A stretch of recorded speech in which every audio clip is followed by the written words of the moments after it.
Digital 410 Productions proudly presents the What's the Scuttlebutt podcast with your hosts Dodd Abernathy, Jeff Copsetta, and Henry Sledge.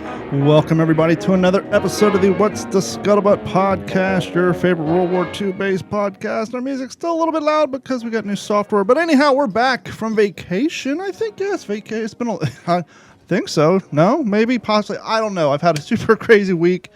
And anyhow, it's Monday, I guess. And joining us for this episode of the What's the Scuttlebutt podcast is our friend, as always, Mr. Jeff Copsetta, Henry Sledge, and our guest of the day. I'm actually going to give Jeff or Henry, who we're going to go with Jeff. I'll give Jeff the honors. Jeff, you want to go ahead and introduce our nice guest today? Yeah, appreciate it, Don. So our guest tonight is somebody that we're really excited to have on. Absolutely. Wealth of knowledge, researcher, and it was a kind of a by chance invitation. Got an email from, I wanted to give a shout out to fineartofdecals.com, Mr. David Klaus over there at fineartofdecals.com. Decals being the water slide insignias that we use for scale models. For those of you who don't build model airplanes or don't build models at all. Is that the technical phrase, water slide? That's probably the least technical phrase. See, I'm not in the model decal, so that's cool. I never knew it actually had I just called them stickers, but yeah. So water slide. Makes stickers perfect sense. Probably be even less of a technical term. Yeah. I think the last time I built a model was probably 1983. So it makes perfect sense though. Water slide. That's right. Cool. Right. Go ahead. So yeah, I've mentioned on the show before that I'm a big scale model hobbyist, and just happened to be on an email list from this great company who has a good friend that we're going to have on tonight, Mr. Dana-Bell. And when I first heard about him and his new trilogy of books, I knew I had one of his publications on this bookshelf somewhere. And this is just one of the many that you see behind me. And we're just going to let Mr. Bell tell us all about it. So without further ado, Dana, thanks for coming on What's the Scuttlebutt tonight. And love having you on. Pleasure, Jeff. Pleasure. Glad to be here. Appreciate joining in with you. As I mentioned when I was corresponding with Jeff, I saw one of your podcasts and realized it was a bunch of enthusiasts talking enthusiastically, and it just seemed like too much fun not to join in. Well, I'm excited absolutely. that you emailed Jeff, because that is an indicator that our little show is getting out there. Indeed. When gentlemen like yourself with such a catalog, as I was looking at the catalog you have behind you, so the fact that our little podcast somehow made it your way, that is a huge puts a smile on my face. So welcome to the show. Pleasure to be here. Pleasure. So give us a little background. How did you get into the line of work that you got into and coming up with books, and in particular the subject matter of your books? Mm-hmm. Well, I started out, I wanted to be an engineer. And there's a really filthy word. I don't know if you can say this word on the air, but it's called calculus. Oh, and I'm sorry, I apologize. But calculus tore me a new one. And I learned very quickly I was probably not going to be much of an engineer. But I was a big plastic modeler, loved the stuff. And one of my roommates was at the student union and saw a guy reading a model airplane magazine and put the two of us in touch. And this was up in upstate New York, and they had a modeling group up there that actually produced a modeling magazine called Flight Plan. And one day they said, geez, you ought to write an article, write something about the American mosquito. And we're all going down to the National Archives. Why don't you come along? And I thought it sounded pretty good. And eventually I figured out I was the only one with a car. So we're all going down to the National Archives meant we might be going down to the National Archives. And this was 1972. I had my first time in the archives. And within a few hours, I was madly in love with primary research. It was just too much fun. And I've been writing ever since. Just keeps things going. I ended up working for the Air Force at their historical still photo depository in early 76. And then at the very end of 81, moved over to the National Air and Space Museum. And I retired about 16 years ago just so I could write full time. And it's been a blast. I can imagine. I know that's one of the newly developed loves that Henry has, is he's been spending a lot of time on behind the keyboards, and he's also one of those who would love to just be able to write full time and do podcasts on the side and just get all his interest out there. Well, Henry, you came by it naturally. It's in your veins. Yeah, but hey, man, I mean, I'll echo what Jeff said. I love the scale modeling stuff. Yeah. So, I mean, the Corsair cockpit in and of itself is a subject of great passion of mine. I love Corsairs. Yeah. That's the latest book, obviously, but that one came about almost as a response to COVID. My first two Corsair books were for Steve Wiper out at Classic Aircraft and Aircraft Pictorial Series. We were initially going to cover the Hellcat, and then we found out that Tamiya was releasing the series of models in 1/32nd scale for the Corsair. So we rapidly switched over and began working on the Corsair. Researched for 2 years at the National Archives, the Air and Space Museum, bought records. Wow. Yeah. My own rule, I've only got so many books in me. And the rule for me is I'm not going to write a book that doesn't tell you something you don't know, because I don't want to waste my time. I don't want to waste your money. Mm-hmm. Do you find it's harder to maintain that goal as time goes by? Because obviously there's so much interest in the subject matter, World War II, aviation. Yeah. And as time goes by, more and more content's being written by the information that's available at the National Archives through word of mouth, photos, etc. So have you gotten to the point where you had an idea for a book, but following your guidelines that you made for yourself, you're like, well, can't do that one. That one just came out, something similar came out. That subject matter's out there. So let me redirect and head a different way. Absolutely. I'd much rather buy somebody else's near perfect book than fail in my own attempts to write that near perfect book. I'd love to write about the Mustang. I found a number of things that are different that have never been published, but I've never found enough to justify a book that I write. There are so many people that are so close to the P-51 and have done so much. I'm going to wait for somebody else to write that book. You see an awful lot of people doing research at the archives every day. I was there today, and it was nearly full on the second floor. And you see an awful lot of people writing books on these different subjects. But unfortunately, we don't get to see enough people that are actually at the archives doing the research, then come back and writing the book to go with it. And there's all right, my two Corsair books, my three Corsair books are different. They change a lot of what we believed the history of the Corsair was. It's not because I'm a better researcher or anything like that, but the archives has done a magnificent job of processing new materials, things that had been in Federal Record Center or centers, things that had been in the archives but needed a better finding aid to negotiate your way around it. I'm sure when they start digitizing stuff, that made it a lot easier. And I just had a thought, I just mentioned a few minutes ago, as time goes by, more and more content's getting covered. But as time goes by, more and more stuff's being declassified. So there's new stuff coming out all the time. Absolutely. Real quick question. You said you were recently at the archives and the place was full. Are you noticing a younger group of cats in there, or is it, basically the older crew like us? Well, I'm the older crew. You guys are a lot younger, but there are a lot of youngsters there. We had a crew in this week and last from Brown University. My youngest son is just about 20 years old. He's there working with me right now. That's good to hear. Yeah, it is. It's wonderful. He's impressed the living daylights out of me. if we're just chatting, I'll give you the background story on why my youngest is at the archive. Sure. But when he was in grade school, we were a one-car family, so I had to drive and pick him up every day.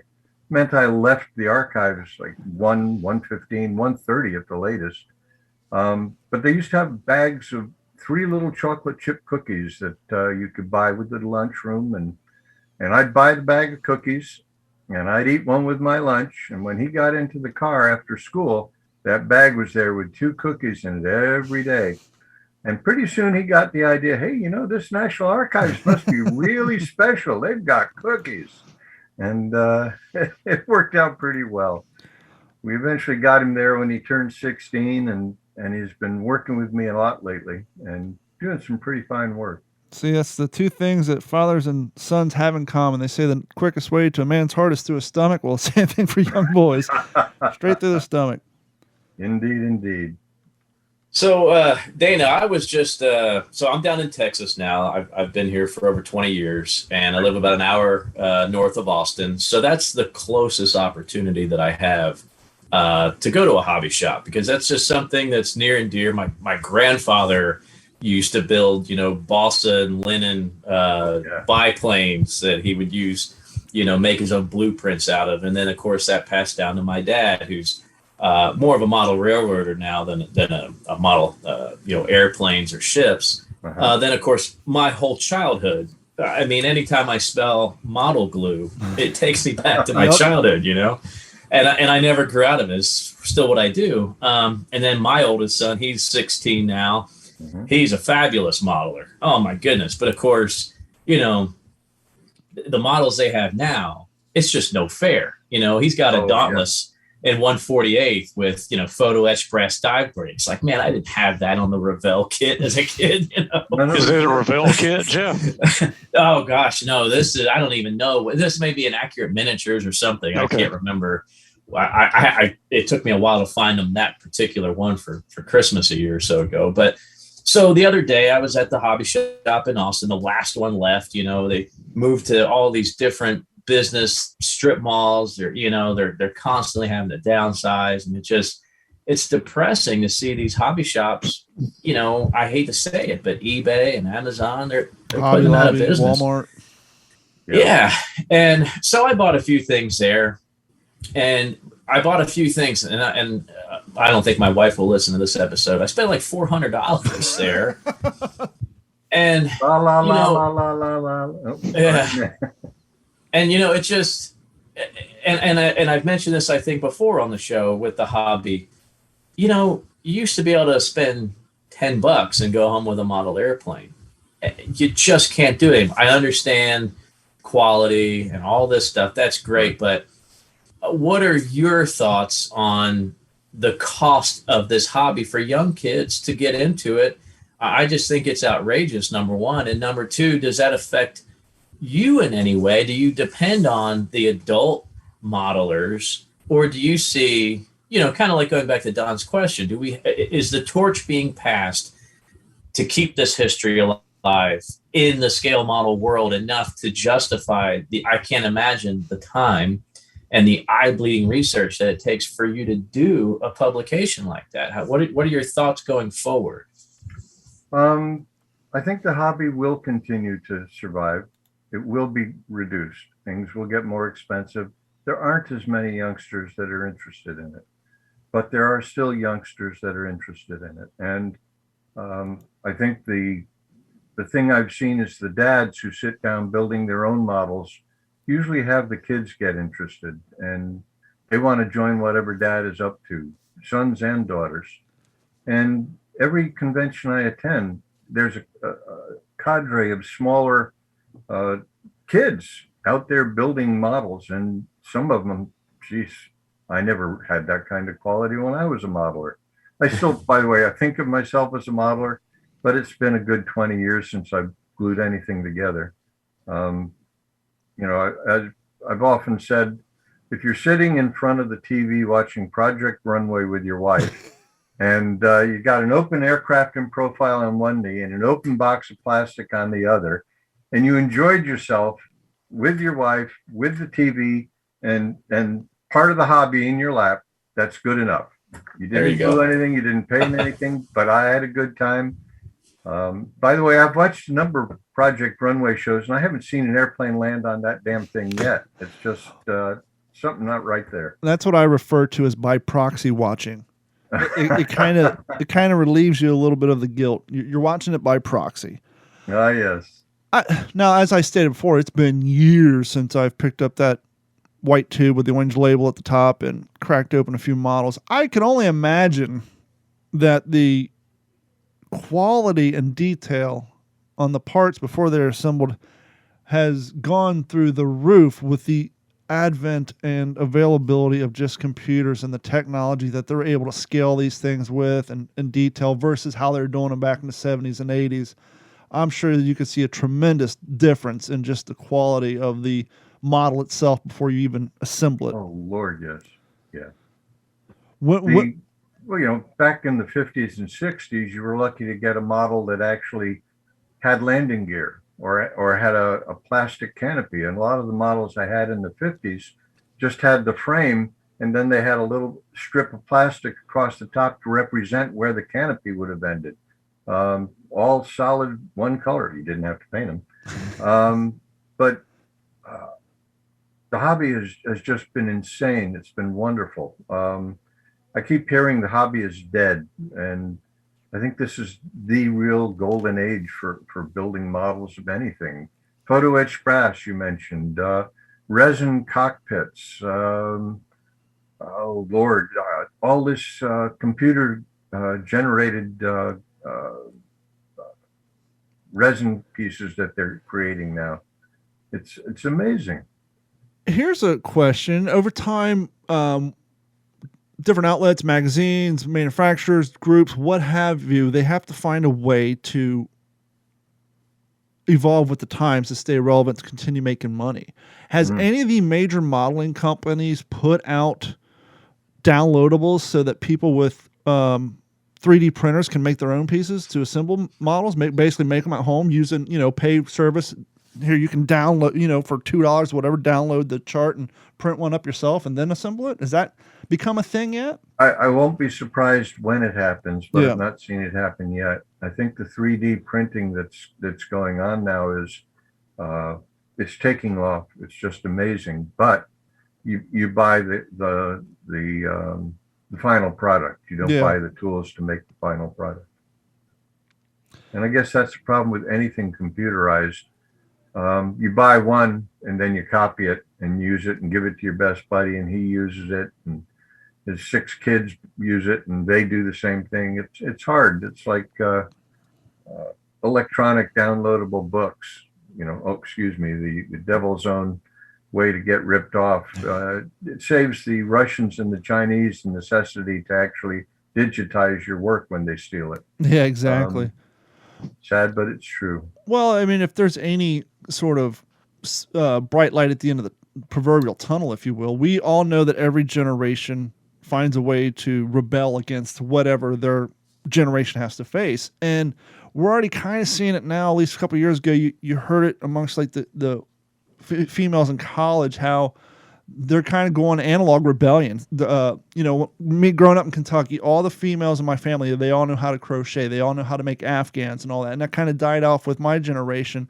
But a couple years back, I'm hearing stories where college-age girls kind of the rebel against digital everything. That's kind of coming back in fad where people are starting to learn how to crochet again. And so maybe some of the younger kids who kind of want to rebel against the digital or looking for something to do that's not what everybody's doing, maybe models will come back around even stronger for a while, because everything seems to come in ebbs and flow. Yeah, I think there's room for it. Anything tactile where you create something, it's got too much draw, and the hard part is getting the kids to do it.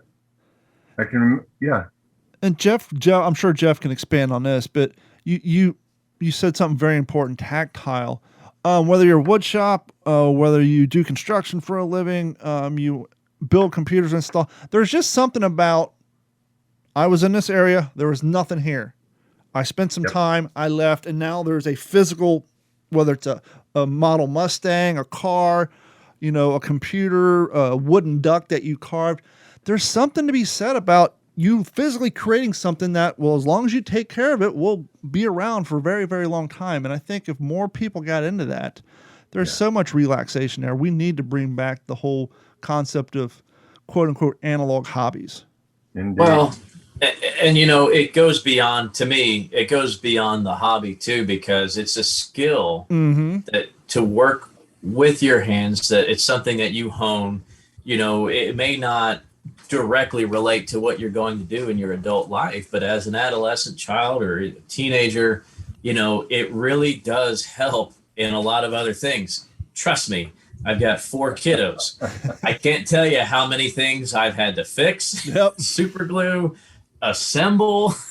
It's just, it's like a crib or a bassinet on a much smaller scale. And you're not going to struggle as much as an adult trying to build this piece of furniture, when you can do the hobby. And so that, to me, that's something that you may not necessarily, always do it as an adult or be interested in the history. But from a mechanical, like you said, from a tactile perspective, it's important. Now, I know me personally, I do it. I did it as a kid because it's what I loved. Everybody did. It's definitely a deeper level now for me, as far as it's another facet for me to help keep history alive. And I'll give you an example of that. The Corsair I built is Tommy Blackburn's Corsair, right? Because in 1/48, I used to build 1/72. I probably had 50 1/72 scale fighters in my room as a kid. They're small, wingspan like this. Going into 1/48, and of course everything else I had going on, you don't necessarily have the room for it. So I had to be kind of strategic. But I built Jimmy Thatch's Wildcat, right? He's known for the Thatch weave. George Bush's Avenger. Bud Mahurin's Spirit of Atlantic City P-47, for example. So, people that really made history. And sometimes I do pick an aircraft that's a little bit more obscure to give you a little bit more, artistic licensing with it. There's like one color picture. It is what it is. You can have a little more fun with it. But I think it's important. I think it's a nice way to memorialize these guys, because I'll also admit I built a scale model of my Humvee when I was in Iraq. I took a lot of pictures of the inside of that thing, because I thought if I ever make it out of here, I'm going to recreate this in a smaller scale. And I absolutely did. And it's a quick personal story. I lost my driver to my truck a few years ago, and I had to put it down. I didn't, it took me a couple years to finish that build. But I finally finished it, and I actually took it with me to a little memorial that we did for him at a unit reunion, and it meant a lot to the other guys to see something like that. So maybe Captain Morgan, the pilot of Memphis Belle, maybe he's looking down thinking it's pretty neat to see a bunch of Memphis Belle models on shelves, all over the world on people's bookcases. Like I said, it's a little bit deeper level, and that's where you come into, Mr. Bell. The research, the next level that you've done. I can just say firsthand, thank you. It's appreciated, and I'm glad that you've done it. I appreciate that. I think one of the things I enjoyed most early on with modeling was not just the building, but the learning. And if you go back to the older kits, the 50s and 60s plastic, when you opened up those instructions, they not only told you what this was, engine. No, it was this engine, this many horsepower. It gave you the background. As you were assembling things, it would tell you these were 50 caliber machine guns. This was a turret. It would give you all the story. I remember building sailing ships, learning about the names of the different rigs on the square riggers, and learning all those things that are all gone now because it's all been internationalized. You have everything as an icon or a pictograph or hieroglyphics for that matter. This is how you get it together, but you don't really care or you care, but you don't really learn anything about what you just put together. And I think that's what I'm trying to do with a lot of the books. It's not just on this date, the national insignia added these bars and this red surround and stuff like that. It's why did they do it? Who decided? Why did they stop doing it? And who decided? And I think some of the fun that's really buried out there is the internal arguments that are going on at the time. The juiciest thing I've seen at the archives in the last few years are the right field telephone calls that were recorded and then transcribed, because nobody thought any of these conversations were going to be permanent history. And they'd get together and they would say, General so-and-so is an idiot, and these guys are stealing this part from our supply, and we can't get the manufacturer to do it. And it's the whole true story, not the story that's written up to make the boss look good. It's all out there, these wonderful stories of obscure details. And I think where I've been lucky is I'm interested in these obscure details, why things happen the way they did. And there are enough other people out there just as crazy as I am to enjoy reading about those things.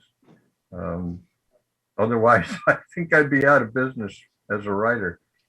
It's crazy stuff. Yeah. Going back real quick, one of the things that I thought when Jeff was talking about his son working on models is not only is that a great tool to hone your hand-eye coordination. I mean, you got to hold the part in place until that glue sets up, but just patience. I mean, I think the key trait to building a quality model is patience. I mean, one, patience to assemble the thing appropriately, but more importantly, patience not to try to get it all done in one night. Yeah. And just truly taking your time and appreciate seeing it come together, literally. And okay, slow down. Yes, we could probably fit 5, but let's just take our time, make it right, keep the glue to a minimum, and just get it done appropriately. And it'd be interesting to see if you were to take a child, maybe like an 8 or 9-year-old, somebody who has maybe ADD or hypertension or something, and see if you can get them to sit down long enough and just start and see if maybe from the time, maybe a bigger project, from the time that project started to the time that finished, if you saw maybe they start getting more patient and their attention span grew in other areas, it would be kind of an interesting lab to do. Oh, absolutely. Yeah. And good, Mr. Bell. I'm sorry. Oh no, go ahead, Jeff. Well, I was going to say, Don, you hit the nail on the head there. And that I do have these aspirations at the Highland Lakes Air Museum to have a club for kids, in the hangar. Mm-hmm. You could come out with a model airplane, or we even have a bunch of people sponsor a bunch of random kits and supplies. And the kiddos can come out at a specific time each week or whatever we do, one day a month, maybe a little model club, and let them work on it. And they could keep it there. That way, they're not in mom's way. They're not taking up the dining room table. The fumes aren't in their house, whatever, for whatever reason that they wouldn't be able to necessarily do it at home. I have for years, I have wanted to do something like that. And because you're absolutely right. It does teach patience and appreciation for something, an artifact that you have now created, a little piece of you. I mean, I have every model I built since I was a little kid. And every single, the first one was a P-51B. And he looks at it now and says, what was I thinking? I just completely slaughtered this thing. I mean, I used to do pretty good. Now, my dad would put the decals on for me. He would do the decals, but I would do all the assembly, all the paint. There's some early ones you can still see. There's a little bit of a thumbprint in the wet paint probably here and there, but yeah, it does. It teaches, there's so many skills, besides, an airplane, and that's one way I really want to help get that hobby, out there and reach other people, reach other demographics. And you never know, that kid may grow up to be an engineer one day or something like that, so Yeah. Putting those two parts of it together, a friend of mine who's since passed was a modeler back in the 40s and 50s. His parents told him, stop that, get into something where you can, eventually make a living or do something useful. Well, Hugh Hedges became an architect. He built, not only designed buildings, but he built the architectural models to show them off. And probably his biggest project is the vehicle assembly building down at Cape Canaveral at Kennedy Space Center. He was one of the major designers pulling that all together. So yeah, I think that worked out in one case at least. My dad was an airplane nut too. He grew up in the age of, in the 30s. It was everybody was air minded. And as a matter of fact, he did become an engineer. And he was working in an engineering firm at the beginning of World War II. And he got drafted and went down, and all he had to do was show him where he worked, and he was exempt. But he decided that this World War II thing was just too important to be sitting home, building turbines for destroyers when he should be out there with a group of people fighting Nazis or Japanese, whatever. Ended up 188 combat engineers, Third Army, and still an airplane nut though. Couldn't be in the Air Corps. So they're out there in France being strafed by Me-262s. And Dad, being an airplane nut every bit as bad as I am today, is up there pointing out the differences to everybody. See, look, no propellers in front. See that glow at the back? Jets, and you're going to see a lot more of these in the future, with which a 30-millimeter round goes off not too far from him and scratches him across the back of his left hand. And, jets had no duration, no loiter time. They all went home. Dad went over to get his hand patched up. Didn't even need a stitch. They put a bandage on it.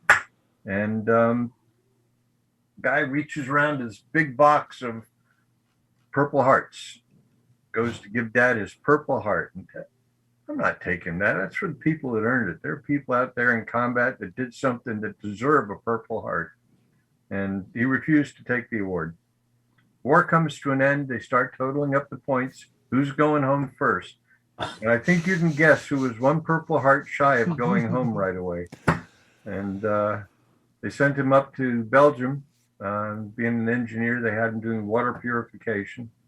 And he met a gal, an English woman in the NAFI. And 3 years later, they got married. And a few years after that. So never take a Purple Heart unless you really deserve it. Don't tell you what the future is. That's a great story. We used to call them enemy marksmanship badges. Nobody wanted to come home with a Purple Heart, man. You didn't want to admit you got hit by one of those guys over there. What are you, the slowest guy or what? Yeah, that's true. Out of all the books you put together, which one? I don't know if I want to say problematic, troublesome, cumbersome. Which one did you find was the most difficult to acquire the amount of information that you desire to have for one of your books? Which particular plane was just kind of your white whale when you set off onto this trip of yours? It's actually one that is on hold at the moment. Ooh. I'm actually lucky it didn't get published 12 years ago because, and it's the story of U.S. Navy battleship and cruiser aviation before World War II. And it's, I think the thing that's been holding me up the most is that the Navy from 1925 through the beginning of 1942 painted the tops of the turrets on the capital ships and the cruisers in specific colors for each ship to distinguish them. The part in 1925 is very poorly documented. There's a switch somewhere in the mid-1930s, and then another switch in 1937. I've got most of the story down, but I haven't got all the pieces. And I'm going to have to be spending a lot of time down at Archives 1 on Pennsylvania Avenue, going through microfilm, which I hate to do. See if I can pin that story down the rest of the way. And it's all part of an evolution. At the same time, the organization is changing. If you can understand the markings, you can understand the organization. But at the same time, they're developing a whole new theory of how to put airplanes on ships. I guess it's about 1937, 1938. There's a Captain Stott. And Stott was assigned, he became captain of one of the battleships. And I want to say Idaho, but I don't want to do that from memory. But anyway, Stott has basically a Jerry Maguire moment. And he sits down and he studies what's going on with airplanes on his ships. And he writes a 3-page memo to headquarters about how everything we're doing is wrong. We can't store 3 airplanes when we only have 2 catapults. We can't put an airplane filled with gas on top of turret number 3, because if it gets hit, the gasoline is going to leak down into turret number 3, where it will not be a welcome addition to the gunnery practice. And he goes on and on explaining all these different changes. And the most telling thing about the whole Stott memo is a 2-inch by 2-inch piece of paper stapled to the front, pencil written, Admiral, somebody get to Stott and tell him to shut up until he knows what he's talking about. World War II came along and every single recommendation that Stott made was put into practice. All those pre-war battleships that had catapults on top of turret number 3, all of those catapults were removed. They stopped carrying more airplanes than they could launch, because all they could do is push them over the side and abandon them once the battle started. All these changes came about, but Stott got no credit for it, and he did not get his flag before retirement. Wow. They brought him back to manage something during the war, but he was not given Sea Command again. And it's like, I want to find the Stott family wherever they are and say, hey, you know what? Your grandfather, he was something. He saw what nobody else wanted to see, and he tried to fix it, and they wouldn't listen. It's all buried out there in the archives, waiting for us to find it. And we're lucky to have people like you, and you were mentioning earlier the ever-increasing number of people at the archives digging up this information. But you made a good point, and that is, you're seeing all these cats in there doing this research, but you got to wonder, where's this research going? And I always think of, what is it, the 92% rule? They always say that regardless of what kind of project you're starting, the easiest percentage of the work is the first 92%. It's that last little bit that people have the hardest time getting across the finish line and getting whatever it is out and done and into the world. Yeah. And Samuel Eliot Morison, who wrote the Navy's World War II histories, Two Ocean War and the multi-volume series that keeps getting re-released, also did a monograph on writing history. And he talks about how we love researching. We love finding out what's going on. And then we sit down and we start to write, and we get halfway through the first page and realize, oh, well, we don't know what kind of buttons he was wearing on his uniform that day. And we immediately stop writing and go off and start researching button wear in 1922 or whatever. It's that excuse that keeps us from getting the projects done. And it sure is fun to research. But it's so true. It's hard to get it done. I'm a terrible writer, by the way. I've gotten pretty good at editing my stuff, but I find it very difficult. It's real work for me to actually put word on paper, or better yet, in the computer. Yeah. It takes a long time to get the idea the way I want it to be. It's so funny what you say about buttons, though, because we here in the living history community, we see that so much. And like right now, there's an event that just happened last weekend that was put in planning for years. It was an actual living history tactical event for Guadalcanal. Oh. And the guys were like, I mean, it got down to, hey, on the reproduction haversacks, the strap clamps are not the right shape. So I was like, you need to remove the ones that they put on there. And I mean, they were going, like you're talking about, buttons all the way down to like the clamp on the web gear for fastening your scabbard to your leg. They these guys spent so much time detailing the things no one ever see, because one, you're 50 yards away, but two, just to make sure everything was right. It's just, you see it so often, and sometimes you wonder if, people go down the rabbit hole on that. But that in and of itself kind of leads interest in how we all operate with what interests us. Mm-hmm. You'd be watching a show and it could be about Guadalcanal or about D-Day, and you see something in a photo like, wait, why did he have his spoon in his leggings? And then you spend 4 hours and you find out, oh, most cats threw away their knife and fork and they just kept their spoon and either put it in their pockets. Some people put it in their leggings. And now you learn something new, but it's something that 99.8% of the world could care less. Who cares about why they carried their spoon in the leggings back in 1943? But that's just, we all have our own little things that just jump up and grab us. Absolutely. Absolutely. I have a rule of thumb. If somebody asks for help, just what did we wear in our leggings in World War II? And that it was a spoon, you help out. Mm-hmm. If somebody's building a model, what color green did they put on top of this B-17? And you happen to know it's dark olive drab. You help them out. It's OD3. No, I thought it was OD7. Yeah.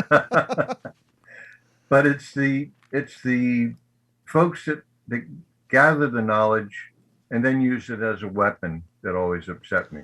You've got those reenactors who put it all together and they're standing there. The last thing they want to hear after investing their hard-earned bucks is, that strap wasn't used. If somebody's looking for the right strap and you can get them to the right strap, help them by all means. And it's not just living history, it's everything. Carrie and I, everything. Part of the reason we do our podcast so late at night is I have 3 parrots. I got an African gray, a lilac crowned Amazon, and a very annoying sun conure, and they go to bed at 7. So if I were to do a podcast prior to 7, you'd hear birds chirping in the background. I bring all that up to say this, to go back to what you're saying.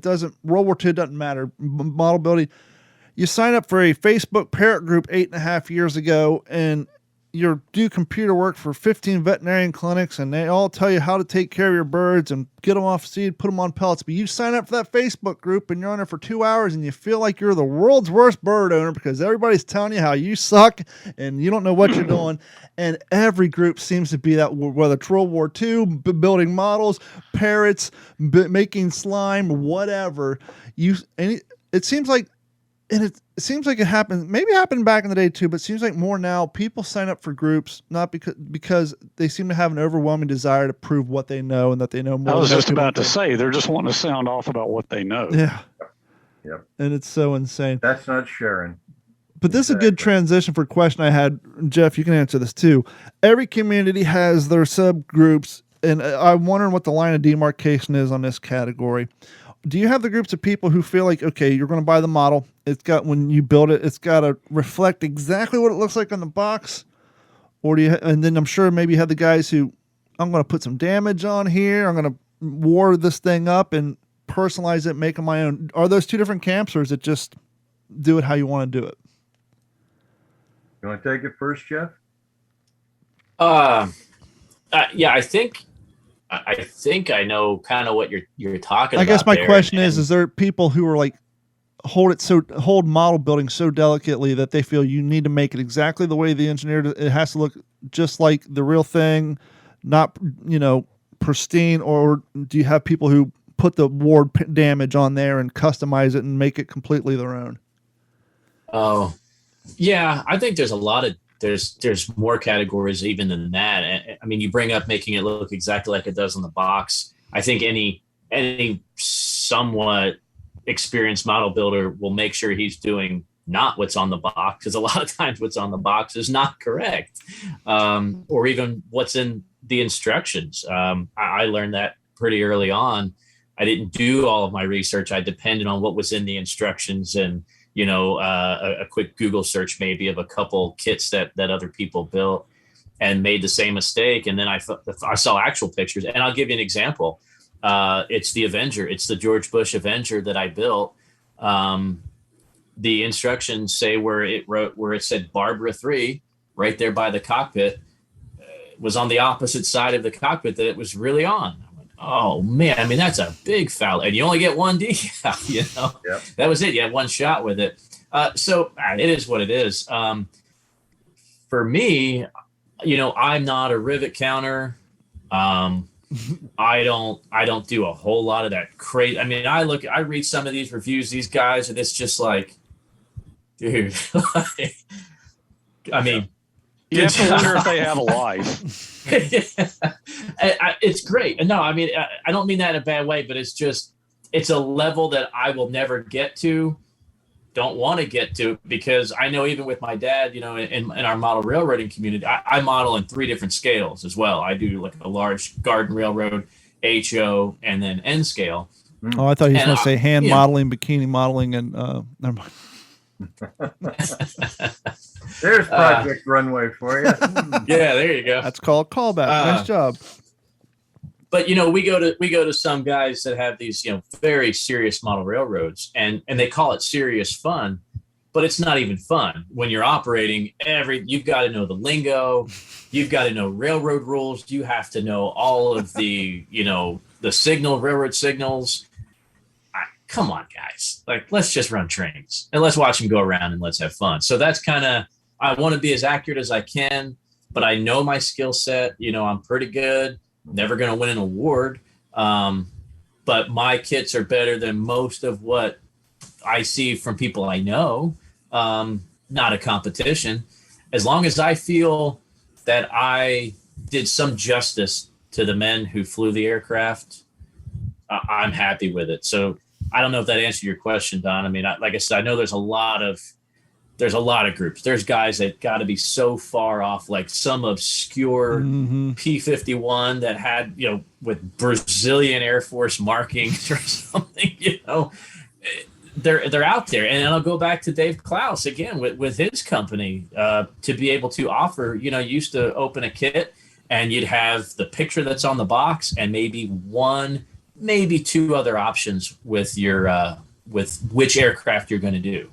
What your markings are going to be. Now, these guys are making these decals so you can go through, okay, I want to do, and that's how I found fine art of decals, was I wanted to do the B-17 Aragao Sal. You don't just buy in 148th, Aragao Sal, there it is. But Dave Klaus made them, or his company offered them. I'm not sure which, but whatever it is, they were available. So that's great that you do have these other companies that are supplementing all of these other aircraft, and they're the ones doing the research. They're the ones, just like Mr. Bell here, that are probably going to the archives, digging through, finding actual photographs that, I didn't even know existed of these aircraft, and then replicating those markings so you can have a model of that at home. Yeah. And Dave is among the many really good researchers when it comes to getting those decals right. And there's so many now that, well, for one thing, have become sensitive to the criticism, but more importantly, really do care about getting something accurate, getting things the right way, getting the thickness of the marking, the M on the side of the airplane, the right size thickness. I think the thing that gets me is I'll build something. I used to build something and just enjoy it for what it was. But there's nothing like the disappointment of getting a kit together and setting it down on the table and looking and say, it just doesn't look right. I can't tell why. And it's in cases like that, every now and then you'll get somebody come through and say, well, the fuselage is a ½ inch too long, and the taper begins so far forward, and suddenly you realize it doesn't look right, because instead of going this nice curve, it goes and just isn't what it should have been. There's a place for all of it. I think, frankly, I am a rivet counter, literally. When I was doing the book on the A-10 for Bert Kinsey, I counted every rivet on that airplane. And for the drawings I was doing, every rivet was in the exact right place for those drawings. And just after the drawings were finished, they took me about 2 months. And every now and then I had to run back, go take more pictures of an area I'd missed. But drawings were finished, and Bert sent them off to Monogram. So the 148 scale A-10 they released back in the 80s It's got my rivet count on it. All right, so in one case, rivet counting paid off. The Corsair cockpit book right now is called Rivet Counter Guide #1. And the whole idea behind it is sometimes we're just really interested in minute detail. Can I ask a question on that? Yeah, go for it.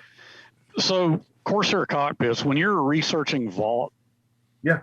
archive material, do you see much difference between Vault's cockpits and Goodyear's cockpits for the FG series Corsairs? In that case, none whatsoever. Okay. It's only a matter of when the changes were introduced. They Vought may create the change. It may drift over to Brewster and may drift over to Goodyear a month or two later, or even later. For instance, there's a change with the paint inside the cockpit. Everything above the consoles on the sides gets painted black, right on the canopy rail. But that didn't happen on Vought, and it didn't happen on Brewster, because it happens in April 1945, by which time Brewster's Tango uniform and Vought has moved on to the Dash 4 Corsairs. So, yeah. Was it, so if you look at the floor of the cockpit in the early Corsairs, you had those foot troughs. Yes. Because I've read every memoir I could get my hands on. The guys talk about they would roll over and, chewing gum and gum wrappers and pencils and stuff would fall from the cockpit well down into their lap, and then they'd roll back over. But you had those foot troughs. Yes. And then didn't they go to a solid floor in the Dash 4? They did indeed. The floor gets introduced on the Dash 4. And one of the interesting things that showed up in the archives is the reason. The description they got from the pilots was that they felt like they were sitting over a canyon. It was disorienting to have that much space beneath them inside the cockpit. I mean, you got 10,000, 20,000 feet beneath you outside the cockpit, but inside the cockpit, it bothered them. So they went for the floor on the Dash 4 and later. I'd be interested in your take on this, because Boone Guyton, one of the chief designers, he was like 6'4". He was a big guy. Wow. Yeah. And I've read that some people think he kind of influenced that, being a big, tall guy. Yeah. And then, as the Corsair evolved, I mean, a lot of pilots were not that tall. Oh, yeah. And so, some of the shorter ones, like, some of those guys were, I think Dan Cunningham in VF-17, I think he was like 5'4", 5'5". Wow. And I've heard he really struggled with those foot troughs and the rotor pedals. But yeah, I just, do you think Boone Guyton being so tall and having the influence, do you think that had something to do with that lack of a solid floor? I doubt it was because of his height. I believe what they were trying to do was they had certain guidelines before the war. The airplane was designed before America was fighting. Right. It was designed to do certain things, and we knew how we were going to win the war. For one thing, all enemies would melt before us, simply in fear. But they designed this Corsair as this wonderful airplane, but they're trying to make it as streamlined as possible, which means you keep your cockpit low. They've only tested the XF4U-1, all right? Before they go into production, they put this massive fuel tank in front of where the cockpit was and moved the entire cockpit farther aft, right? It's got to work. Well, it had to work because the airplane went into production before they ever test flew this.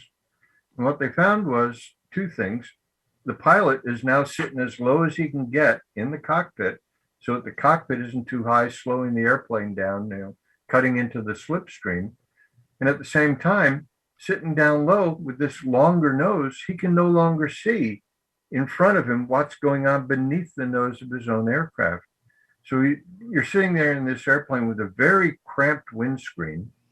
You've got a periscope sticking up on top. You've got the gun sight taking up a lot of the space in front of you. And then the bad guy simply drops down 2 degrees beneath your nose. You can't tell if he turned right, if he turned left, or if he's still right there in front of you. And that was why they had to raise the seat. They had to get the pilot higher just so you could see over the nose. You'll read a lot about that, the raised canopy being to make it easier to land on carriers. It wasn't anything to do with landing. it was all to do with the fact you couldn't shoot somebody down if you couldn't see him. You had to get your butt up just a little higher, about 5 inches. They moved you forward. That gave you a slightly better view over the front also. And then you could see the bad guys when they tried to get away from you. I was going to say, I'm sure it had an impact on the accuracy of the weapon system too. Oh, absolutely. Absolutely. Didn't the Goodyear Corsairs not have folding wings? Oh, no. Well, let's put it this way. Of the nearly 4,000 built, about 1,000 of them were built with the folding wings disabled. Okay. They were going out to Marine units. They were going to be, matter of fact, there are photographs of Corsairs on carriers painted in water paints on the side of the airplane says, "Wings won't fold." Really? So that nobody starts pushing real hard trying to get those things up. So about 1,000 of the Goodyear Corsairs were designed with all the wing folding mechanism removed. The seams where the two parts of the wings came together, puttied over and smoothed. The tail hook removed, and the after half of the tail wheel doors essentially stapled closed so that those wouldn't open either. And it was only for Marine use on the islands. The ones on carriers were being delivered, not being flown as carrier airplanes. Was there a particular manufacturer that kind of got a reputation for maybe not putting out a quality aircraft that maybe one of the other competitors was making the same model of at that time? Or was the government guideline? I'm a novice on it. Henry and Jeff are the aviation experts on this podcast. I'm a novice in this particular topic. So yeah, I mean, if there's a particular one, I'm all ears. Well, there were three manufacturers building Corsairs during the war. You had Vought, the designer. You had Goodyear making the FG Corsairs. You had Brewster, they of Brewster Buffalo fame, and they were making F3A Corsairs. And the story goes that Brewster basically screwed the pooch and was building inferior airplanes, and the Navy didn't want them, and they broke down easily, and they had all these problems. There's no evidence of the truth of that. There were just as many problems with Goodyear Corsairs and with Vought Corsairs as there were with Brewster. Brewster's problem was their management really, really sucked. It was the worst management imaginable. I was going to ask you if you thought maybe it just came down to public relations problem. Public relations on one way, but it was internal relations. They, at one point, well, after the Navy closed Goodyear down, closed Brewster down, they had to write up a report of what was wrong. Nothing that was wrong had anything to do with quality of the airplanes. The airplanes were just fine, but they were so slow to produce, and they were so expensive to produce because Goodyear had, I keep saying Goodyear when I mean Brewster. Brewster had clubs that all the members could go to join and have fun while they were at work. And they didn't count if you were, 15, 20, 30, 40 minutes late for work or left early or took long lunches. They just completely failed. And so the Navy basically took over Brewster and brought in Henry Kaiser, he of the ship a day kind of thing. And he reorganized the company. And he got them to the point where they're actually functioning like an airplane company was supposed to function. And all things are going smoothly. The 1D Corsair was going to be shifted over to Brewster production. Goodyear was going to go over and produce the F2G, the Super Corsair. And everybody's going to be happy. Vought was going to switch over to Dash 4s, which they did in November. And Brewster decided to reorganize. And the Navy internal memos say, well, let's just see what they do. We're not going to meddle anymore. But if certain people are brought back in and put in charge again, we're going to shut them down. Sure enough, they brought in the wrong people. And a month later, they get a notice from BuAer saying, sorry, it's our factory and you're out. We're canceling your contracts. And that was the end of Brewster. It had nothing to do with the quality of the airplane. It was the high cost and the slow delivery. Yeah, you definitely can't have slow delivery in a time like that. No, there is a war going on. Well, perfect example. I used to build ambulances for a living for a short period of my life, all the different things I did. Prior to 9/11, the company I worked for lost the New York contract, went to one of our competitors. And that competitor had fallen behind their delivery schedule pre-9/11. Yeah. 9/11 happened. I think 9 of the 12, 15 trucks that were destroyed were Horton, which is who I worked for. Guess who got that contract back? We did, because our competition, who had the contract prior to 9/11, was so far behind their production schedule. 9/11 happened. New York, the fire department lost so many squads and so many ambulances. Yeah. They could not wait on this backlog. And so I remember our whole plant, we just started pushing out New York trucks. Into high gear. In a time of emergency, you gotta be able to get that stuff out, and you gotta have that same quality too. Sure. At a time where so many people pitched in to make things work, you can't be the people or the company that says, I think we deserve a raise. You may deserve a raise, but that's not the time to mention it. You're not talking about the New Zealand dock workers during World War II, are you? I have no idea what you're talking about, sir. But there was, and I'm sorry, but I can't remember the company. But before America entered World War II, one of the companies was slowing down production because they didn't want things that were going to be used to stop the Russians. If you'll remember, before June of 41, the Russians were on the, working with the Nazis to divide Europe between them. And so this, say it nicely, Marxist organized company slowed down American production so that we would be less ready, so that it would not interfere with Russia's goals. And that all changed dramatically when Germany attacked Russia, and even more dramatically when Japan attacked us. It's strange stuff. Real quick, I had a thought earlier when we were talking about the models, and I'll say about all the years that you were involved with it. Was there a point, I can imagine so, because just about every industry is this way now. Was there a point when licensing became a problem? I'm sure early on it was just public domain, and then someone got to say, well, wait a minute, we're losing out on potential revenue here on licensed product. Did that really have an impact on the industry at any point in time? I believe the saying is 95% of lawyers are giving the rest of them a bad name. When folks start to realize that helping a company build an accurate model of the B-17, for example, is promoting your company. More people see that, hey, you guys did something tremendous and you deserve credit for what you created. Mattered less than, hey, we're getting our cut. And frankly, if that's the only way you can keep your company in business, fine, you do what you have to do. Some companies were, heck, you can do this, but you got to pay us for it. I had this with artwork I was doing for unit insignia for one of the books. Matter of fact, Air Force Colors Volume 3.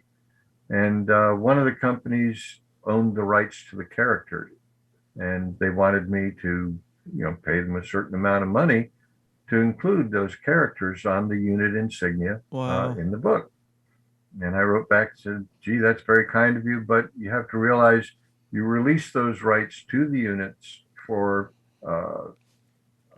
insignia to be used on their aircraft. I'm not selling your character for a profit. I'm including them as a historical note. This is what you did, and I'm not going to pay you. Then the company backed away.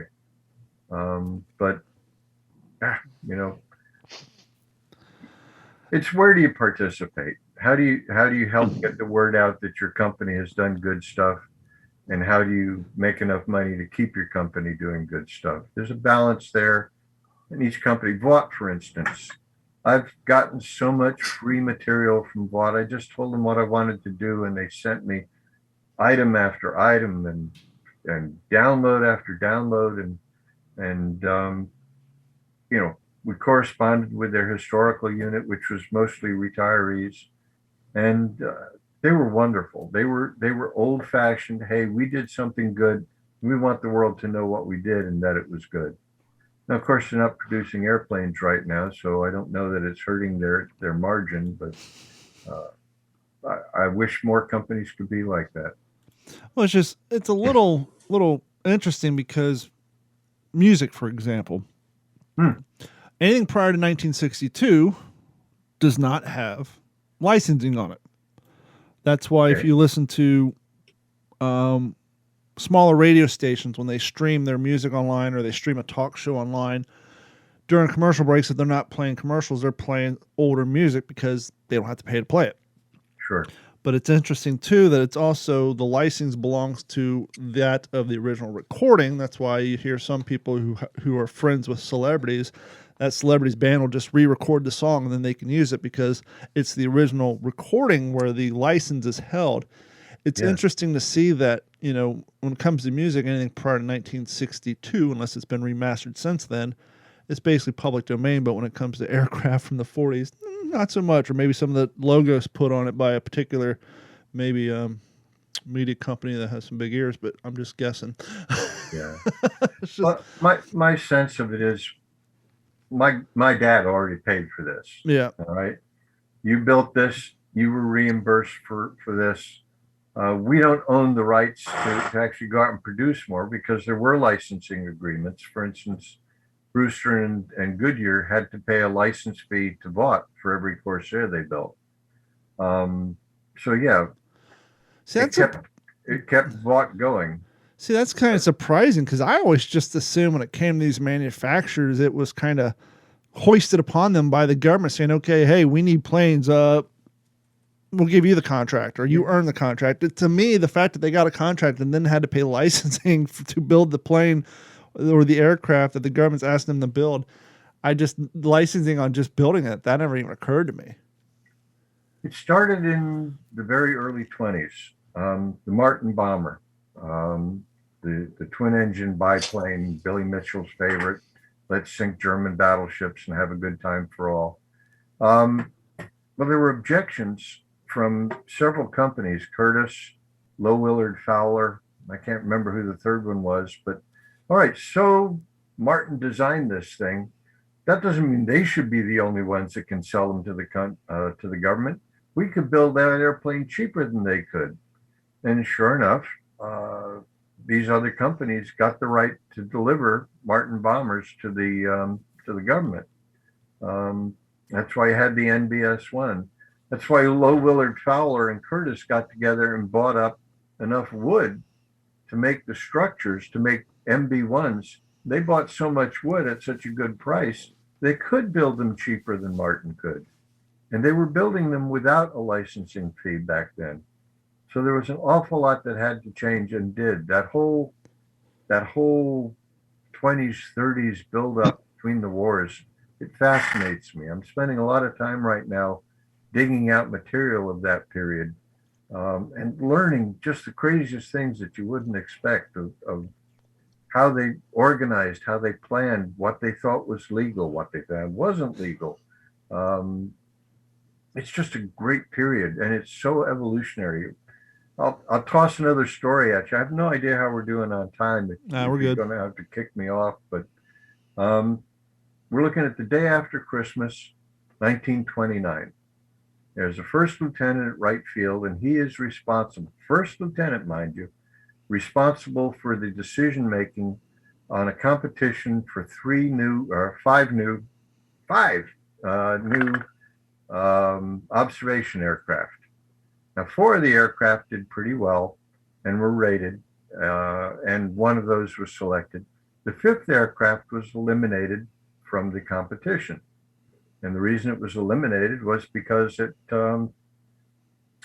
had used aluminum structure for the wings. All the ribs and all the formers and the spars were made out of aluminum. Now, like a real airplane should be, of course, they were covered with canvas or linen or whatever the fabric was. But this was too revolutionary. This whole idea of using aluminum as part of the structure of the airplane just wasn't there. And the young lieutenant writes it all up as we had to reject the technology is too advanced for it.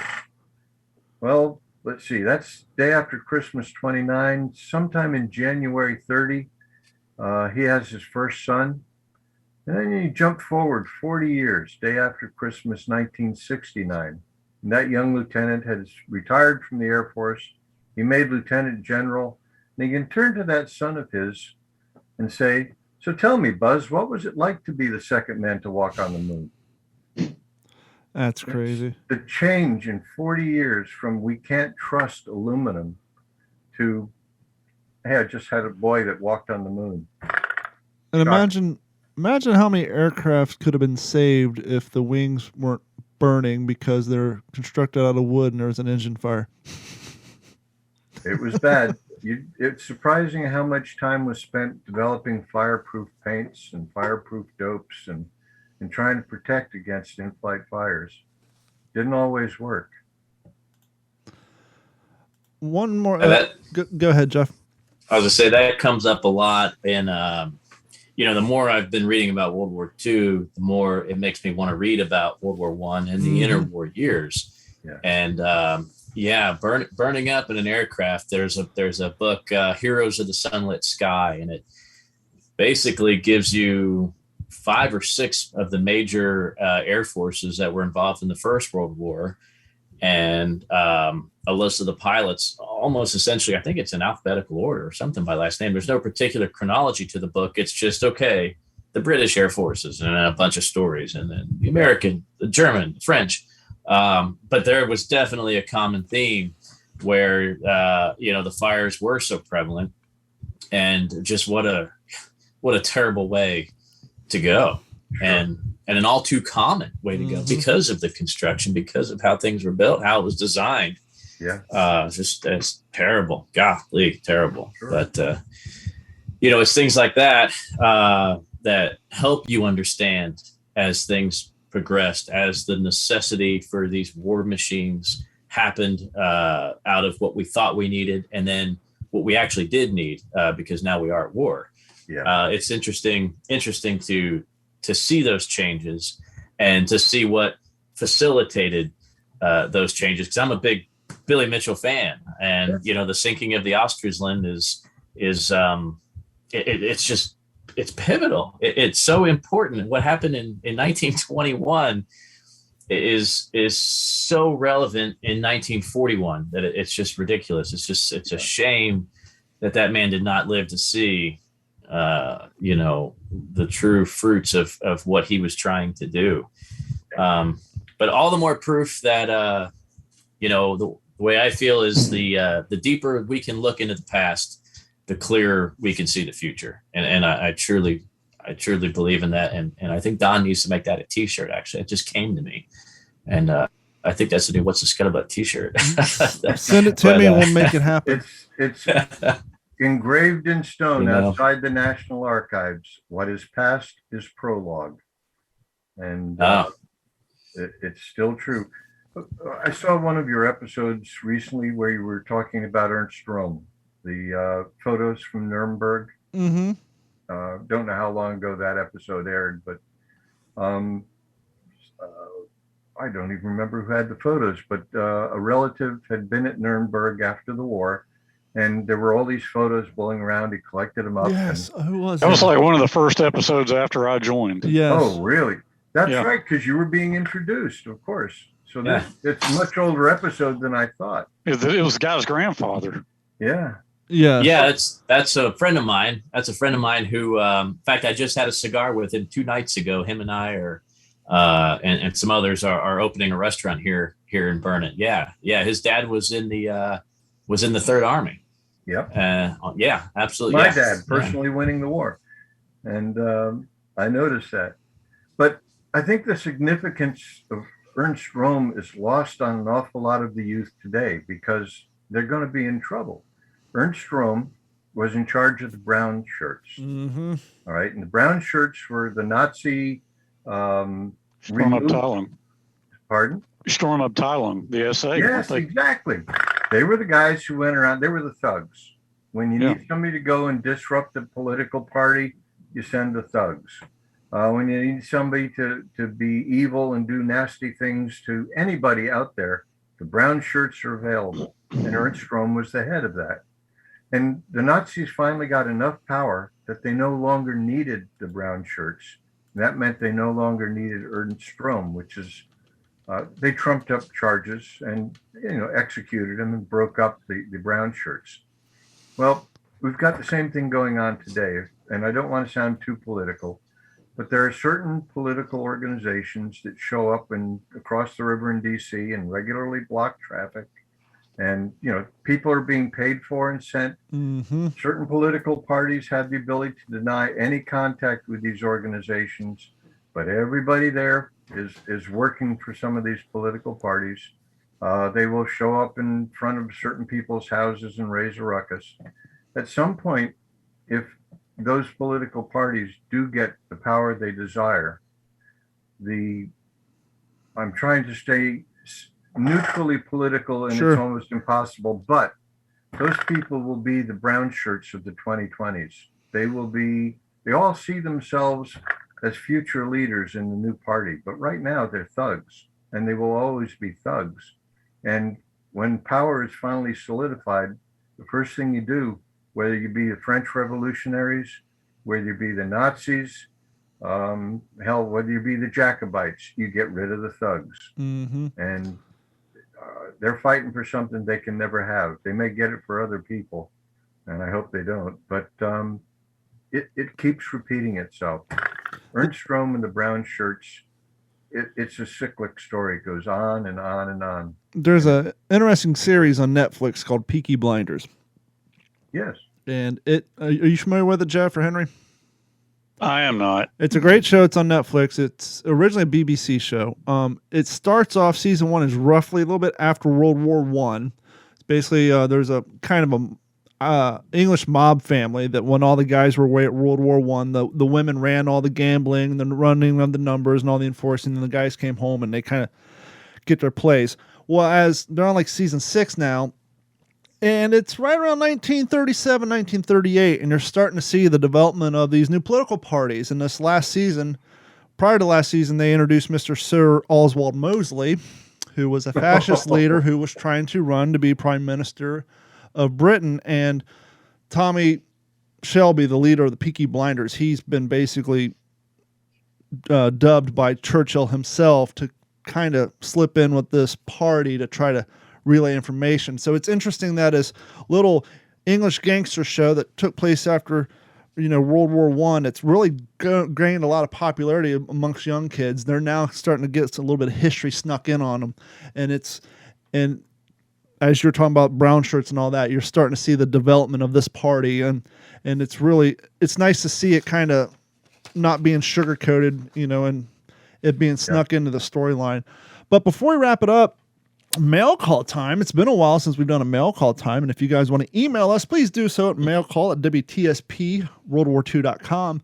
Mr. Alexander Richard Marshall sent us a nice long email. I'm just going to read the first half because, we have asked and suggested that if you're a listener of the show and you have some content that you think you can come on the show and talk about, we'll be more than happy to have you, kind of like tonight's episode. And so Alex writes, "Hello, Don. My name's Alex. Been a long-time listener of the podcast and a Patreon supporter. Thank you for that. Huge fan of the show. I'm a fellow reenactor out of Fort Lauderdale, Florida, and never knew there were any like-minded folks around me until I came across your podcast, which got me in touch with a whole mess of cats from all over the state. Currently, I'm an active member of World War II Armor and a member of B Company 502nd out of Ohio, but have many other impressions, currently working on an L35 USMC on Guadalcanal, something I have to thank your show for. I would love to absolutely come on your show and talk smack about whatever makes you guys scratch your heads in the conflict. And so he goes on making suggestions. And so we're going to look into getting Alex on the show. But thank you, Alex. And I love the fact that our little podcast helped you find people in your area to get you into the reenacting community and help you build so many different impressions. And so we want to hear from everybody else. Please email us at mailcall@WTSPWorldWar2.com. And if you want to support the show, please head over to WTSPWorldWar2.com. Click on that Patreon link, like and sign up. And it's $1 a month. There's a couple other plans. Mr. Henry Sledge was on a impromptu before we did last week's show. We actually were talking just off the whim for like 20 minutes for the show. So I just took that recording, threw it up there so you guys can hear that. My brother and I did an episode for the OG5 podcast. We got to get Jeff on there. But yeah, sign up. You get access to the OG5 podcast. You get t-shirts, stickers, and all that good stuff. And if you guys don't mind, please head over to youtube.com. Look for Digital 410 and like and subscribe and view our videos. Henry, you got anything coming down the pike you want to plug? Yeah, my article in World War II magazine will hit the newsstands August 8th. Beautiful. Good. How about you, Jeff? You're a busy man. I just talk fun stuff. I finally got to start. I'm working on I've never built a Spitfire, so I'm working on a Mark V Spitfire right now. You know, I'm still on probably always will be on the Mighty 8th kick, but this particular Spitfire I'm probably going to display with a B-17 as they were, you know, spring, summer of 1943, more often than not, they were pulled for their fighter escorts. So I've done a P-47. I've got a P-51 I'm going to get around to doing. But I couldn't resist the Spitfire and a 1/48 scale. I've got a Follow Me Jeep that I just found for a fair price at the hobby shop I was talking about. So yeah, that's it. You know. Now, is it frowned upon when you do those airplanes if you were to paint the engine blocks Chevy orange? When you put it together, you're not going to see it anyway. So no one knows but you and the bottle of glue and the paint. Just trust me. I mean, that B-17 I did, you know, there's 1,000 things in there that I'm proud of that when I put it together, nobody's ever going to know it's there. How about a pro tip for all the people? I know back when I was making model airplanes, how do you get the cockpit glued on without getting your fingerprint smudges all over the glass? They have glazing glues that you can use that don't run, don't fume, and just hold everything in place. And if you can't find one of those, Elmer's white glue. Even if it goes all wrong, you just rip the thing off with your fingers, wash the glue off, and start over. I don't think people give Elmer's white glue credit for strength and durability. I took 8 semesters of ceramics class, and they said if your ceramics breaks, Elmer's glue is the number one glue to use. Yep, it is. It's wonderful. But then again, ceramics are porous. Yep. That makes the difference. Mr. Bell, you got anything to plug before we wrap up this episode? No, I'm just living life, enjoying every minute, and I had a wonderful time talking with you gentlemen. I really appreciate the invite tonight. Oh, fantastic. We're happy to help you. And that is going to wrap it up for this episode of the What's the Scuttlebutt podcast, your favorite World War II-based podcast. We want to thank each and every one of you for your continued support. And as always, we will talk to you all next week. This has been a Digital 410 production.